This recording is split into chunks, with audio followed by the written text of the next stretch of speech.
Saya harus bicara dulu mengenai kasus ini ya. Jangan langsung ditembak kayak begitu gitu. Jadi perkara ini sampai saat ini kita sudah menetapkan 14 tersangka. 6 sudah menjadi terdakwa di persidangan, sudah diperiksa. 2 masih sudah tahap 2, 1 masih P21 ya. Artinya ada 5 berkas perkara masih dalam proses penyidikan. Dari yang saya sampaikan ini, artinya prosesnya sedang berjalan semua.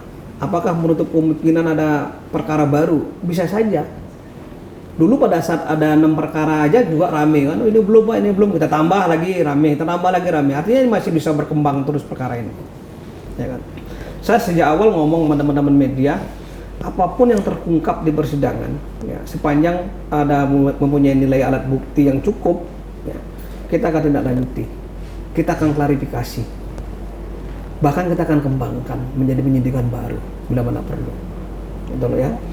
Tentu apa yang diajukan oleh teman-teman penuntut umum, ya, itu adalah hasil daripada proses penyidikan yang panjang yang dilakukan oleh teman-teman penyidik. Ya. Membahas seorang itu juga sudah ada menyebut si A si B, maka dari itu saya mengklasifikasi di perkara ini menjadi 3. Satu terkait perkara pokok pelanggaran pasal 2 pasal 3 menyebabkan suatu kerugian negara. Ya. Kedua ada obstruction of justice ya. Yang ketiga terkait dengan aliran dana. Nah, yang terakhir yang lagi ramai adalah terkait dengan aliran dana. Sehingga dari aliran dana ini yang sudah diserahkan sedemikian rupa, anggaplah seperti itu. Kan sesuatu yang sulit kalau dari sisi pembuktian kalau kita lihat. Karena apa? Karena tidak tertangkap tangan. Tentu orang yang menerima dari aliran dana ini banyak yang mengelak dan sebagainya, sehingga harus bekerja keras teman-teman penyidik ini mengungkap seseorang ini menjadi seorang tersangka. Sebagaimana perkara yang 2 terakhir kita tetapkan sebagai tersangka.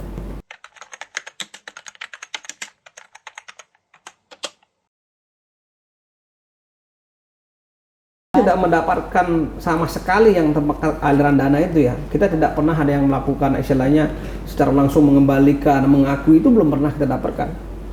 Ya kan?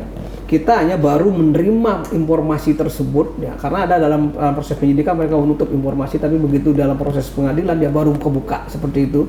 Ada salah satu saksi sekaligus sebagai tersangka, terdakwa sekali di pengadilan ada yang menyatakan seperti itu ya. Itu yang kita tidak lanjuti. Jadi kalau dibilang apakah alat bukti berupa uang ini sudah diamankan oleh penuntut umum, oleh jaksa belum, oleh penyidik belum saya nyatakan, kecuali yang 27 miliar terakhir. Itu loh, karena itu dikembalikan. Itu loh. Kalau yang 40 kita belum mendapatkan uangnya, apalagi uangnya, orangnya aja masih kita cari, masih kita dalami seperti itu.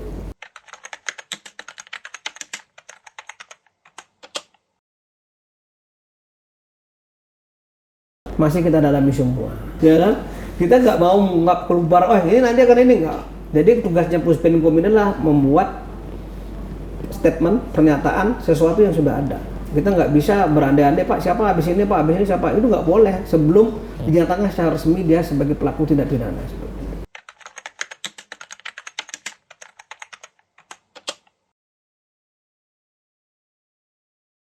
Ini sudah bagian daripada strategi penyidikan ini, tapi diyakinilah bahwa kita sudah bekerja secara maksimal. Apa yang disampaikan oleh teman-teman wartawan kita lakukan semua. Jawabannya itu, sudah kita lakukan semua. Tinggal tunggu pengembangan lebih lanjut. Apakah mencukupi alat bukti yang cukup bahwa orang tersebut dapat ditingkatkan atau dikembangkan perkaranya lebih jauh. Kan itu yang sekarang permasalahannya. Kita tidak bisa ya menyatakan seseorang bersalah berdasarkan statement apa yang ada di pengadilan. Tetapi yang paling penting adalah memenuhi alat bukti yang cukup nggak bahwa orang ini bisa dikatakan sebagai pelaku tindak pidana. 183 kuhapnya kayak gitu. Dan ditambah keyakinan para jaksa. Kenapa keyakinan para jaksa? Karena dia akan meyakinkan hakim pada saat proses pembuktian di persidangan. Nah, kalau dia nggak yakin ya nggak bisa dong.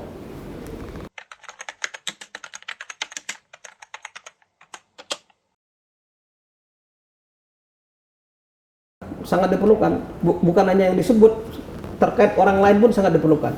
Kenapa? Karena begini, ketika proses di penyidikan tidak terungkap, kadang-kadang terungkap di proses persidangan, satu ya. Kedua, kadang-kadang kita terungkapnya pada saat proses penyidikan di perkara lain, dalam perkara yang sama, dalam splitting berkas yang lain maksudnya.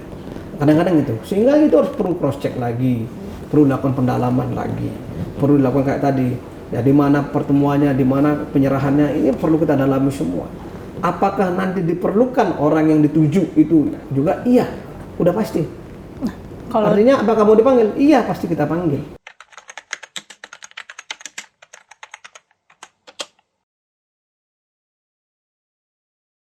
Oh iya, pasti kita panggil.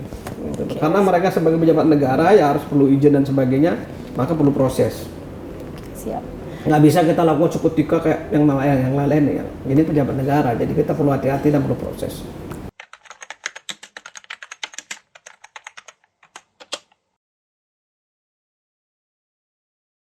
Statusnya sama, cuma perkara ini kan yang membedakan bahwa perantaranya sampai saat ini kita panggil 3 kali belum pernah datang.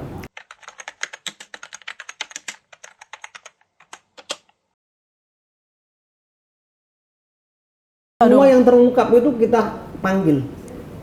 Bahkan kita sudah datangi rumahnya. Rumah si Nistra ini ya Pak? Iya, kita sudah datangi semua. Ini loh. Sampai saat ini orang yang nggak ada gimana mau manggil? Okay. Tapi upaya-upaya itu kita lakukan semua. Dan nggak ada yang kita tutupi kok. Orang bilang wah ini pasti begini, enggak, kita buka semua. Okay. Ya kan? Buktinya sekarang 14 tersangka, teman-teman masih belum puas juga kan? Terus mau kejar kalau bisa semuanya terungkap. Iya, kita lakukan semua. Kita juga nggak bisa bukti di era sekarang ini. Di era yang berseliweran informasi, kita nggak mau informasi itu negatif ke kita.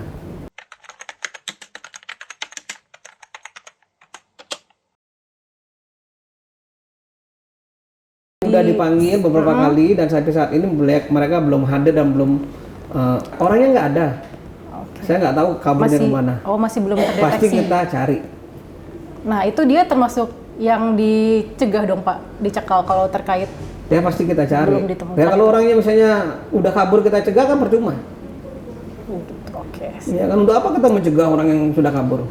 Berarti dia tidak masuk ke dalam list 4 orang yang dicegah. Saya nggak mau ngomong di sini. Karena itu bagian pada strategi penyidikan. Yang jelas yang 2 kemarin kita tetapkan tersangka, terakhir itu bagian daripada yang 4 tadi.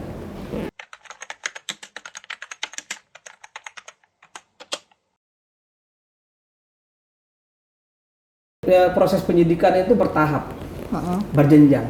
Ya, kita nggak bisa langsung dak. Ya kalau kamu tiba-tiba disebut saya panggil kamu, pasti kamu udah ngaku dong. Kita kalau sudah menyiapkan semua alat bukti, terang pembuktiannya, baru kita panggil. Kenapa? Dia pasti membantah ketika kita panggil. 1. Kedua, dari mana sumber informasi yang menguatkan keterangan yang ada di sidang? Kalau terputus percuma. Harus semua bertahap. Tidak bisa tiba-tiba Anda memanggil seseorang yang tadi kecukupan alat buktinya masih kurang.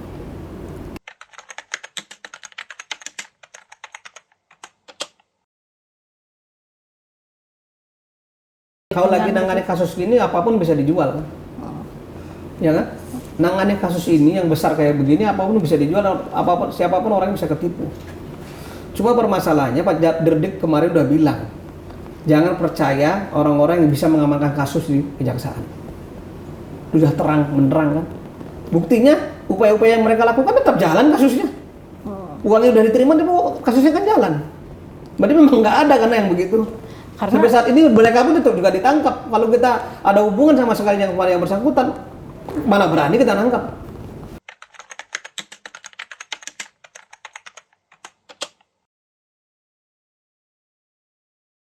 Sekarang kalau saya foto sama Anda video call sama saya, orang bisa percaya nggak? Pasti bisa percaya kan? Padahal saya tidak punya kapasitas untuk menghentikan satu perkara. Karena orang kejaksaan, apalagi saya tiap hari ambil di TV. Itu permasalahannya. Apakah orang yang diajak ngomong itu orang betul-betul punya kapasitas seperti itu? Enggak. Orang kenal sama kejaksaan itu siapapun bisa, apalagi dia status dia sebagai lawyer. Pasti kenal dong. Kalau saya sama media semua kenal dong. Bukan lawyer katanya si Edward kan Pak? Ya dia juga kerja, saya sebelumnya lawyer, dia juga kerja sebagai komisaris di BUMN kan. Ya pasti kenal lah.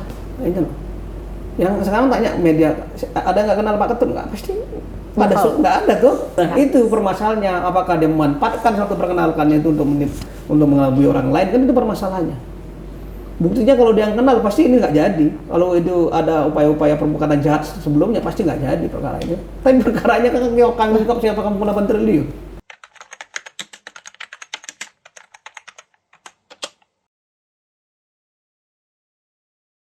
Paling tidak kita menduga bahwa uang itu untuk kepentingan pribadi. Kalaupun ada dari kejaksaan yang terlibat dalam perkara ini, Pak Jaksa Agung sudah tegas, kita akan tindak. Tunjukkan siapa yang terlibat dalam perkara ini. Enak kan? Pasti itu ya.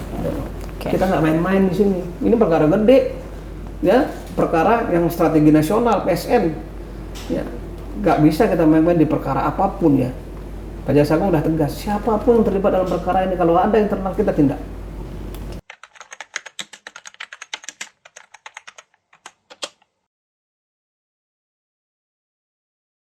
Tadi kan saya bilang, memanggil seseorang tidak langsung apa yang disebutkan, tapi siapa perantaranya, bagaimana cara mengeluarkan uang. Ya, tidak bisa kita hanya satu keterangan saksi memanggil satu orang itu dijadikan. Kenapa? Karena kalau begitu orang ini dipanggil dalam satu proses, jadi stempel mereka, dicap negatif kalau dia benar atau salah. Kita harus mulai tahapan. Siapa yang menyerahkan, di mana gininya. Maka dari itu sejak awal saya bilang, kita akan buka seterang-terangnya di perkara ini. Nggak ada yang kita tutupi. Kalau misalnya ada alat bukti lain yang menentukan dia adalah orang yang tadi mendapatkan satu keuntungan di perkara ini, kenapa tidak?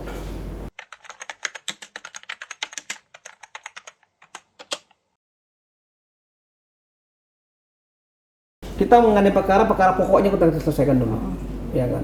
Perkara pokoknya, apa perkara pokoknya? Ada kerugian negara 8,8 triliun. Itu dulu fokus penyelesaian satu perkara, tahap demi tahap. Nah, ketika kita ungkap perkara ini memang ada permainan lain di luar dari perkara pokoknya, seperti aliran dana dan obstruction of justice, baru kita bergeser ke sana cara berpikirnya. Kalau semua dicampur adukan, ya nggak bisa selesai kita perkaranya. Kita harus fokus satu persatu menyelesaikannya. Jadi bukan mengakui tidak ada, kita sudah mendapatkan data itu semua. Tapi kita secara bertahap tadi, yang mana aliran dana dulu sebagai bahan prioritas, ya kan? Perkara pokoknya dulu. Apa perkara pokoknya? Ada kerugian negara 8,8 triliun. Pelanggaran pasal 2, pasal 3 Undang-Undang Tindak Pidana Korupsi. Baru kita bergeser di penerimaan pasal 5, pasal 11, 12 dan pasal TPPU. Kalau ada yang menghalangi, kita bikin obstruction of justice pasal 21. Awalnya juga media pesimis, hanya cuma 2 orang menjadikan tersangka, yang lainnya gimana? Kan gitu. Tapi setelah perjalanan waktu, ya ini kok nggak diperiksa enggak, ya akhirnya juga media lama-kelamaan juga menyadari bahwa ini perlu proses. Apakah ini prosesnya cepat? Apa lambat? Menurut saya sangat cepat sekali. Ya tidak sampai 1 tahun kita sudah melakukan 14 penetapan tersangka.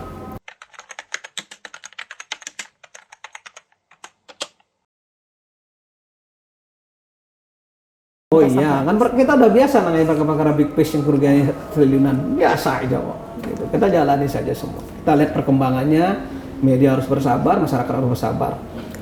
Siap, udah paling tentu siapa yang bertanggung jawab terhadap perkara ini pasti kita akan lakukan penindakan.